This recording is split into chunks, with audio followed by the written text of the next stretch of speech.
বন্ধুরা, ঝিনাইদহ নতুন হাটখোলা কাঁচা বাজার থেকে আজ 18 জুলাই শনিবার ঝিনাইদহ নতুন হাটখোলা কাঁচা বাজার থেকে সব সবজির বাজার জানিয়ে দেবো। প্রিয় বন্ধুরা, আমাদের সাথেই থাকুন। দেখতে পাচ্ছেন আমরা পটল। প্রিয় বন্ধুরা, ভাই পটল কত বেচলেন? ভাই 25-30 বেচলাম পটল ভাই। পটল 25-30। আর এই আমরাটা আমরা ভাই 20 টাকা 15 টাকা রাখুন। 2-15 টাকা না? জি ভাই। প্রিয় বন্ধুরা, দেখতে পাচ্ছেন, দেখেন এই যে ক্ষীরে কিন্তু অনেক দাম। ক্ষীরের বাজারটা অনেক দাম। মুকাদ্দেস, ক্ষীরে কত বিক্রি করলে? ক্ষীরে 100 টাকা কেজি বেচলাম ভাই। ক্ষীরে কিন্তু 100 টাকা কেজি, একবারে দাম বেড়ে গেছে। ক্ষীরে 100 টাকা কেজি, 100 টাকা কেজি, 100 টাকা। আর পেঁপে, মুকাদ্দেস পেঁপে কত বেশি? 20 টাকা কেজি, 15 টাকা কেজি। 20 টাকা 15 টাকা কেজি। প্রিয় বন্ধুরা, আমাদের সাথে থাকুন, আসো। বেগুনি বাজারে চলে আসছি। বেগুন, প্রিয় বন্ধুরা, আমার চাচা হাজির সাহেব বেগুন বিক্রি করছে। দাদা, বেগুন কত বিক্রি করলেন? বেগুন 100 টাকা 90 টাকা। বেগুনের দাম 190 টাকা কেজি, দেখেছেন?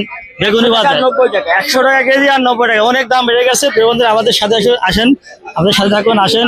প্রিয় বন্ধুরা, ঝিনাইদহ নতুন হাটখোলা কাঁচা বাজার থেকে এই যে প্রিয় বন্ধুরা, আজ কাঁচা মরিচ চলে আসছি।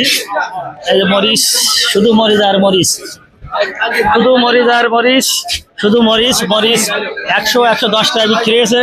আমাদের সাথে থাকুন, আসেন। আমার সাইদ ভাই, ঝাল কত? 110 টাকা বিক্রি হলো আজকে। কত পেয়েছিলেন? 110 টাকা চিকনটা, আর বল্টুরা বিক্রি হলো 100 টাকা। বল্টু 100 আর সিকুঞ্জিটা 110। আসলে মরিচ অনেক দাম বেড়ে গেছে একবারে। তো এই পর্যন্তই, ভালো থাকবেন, সবাইকে ধন্যবাদ।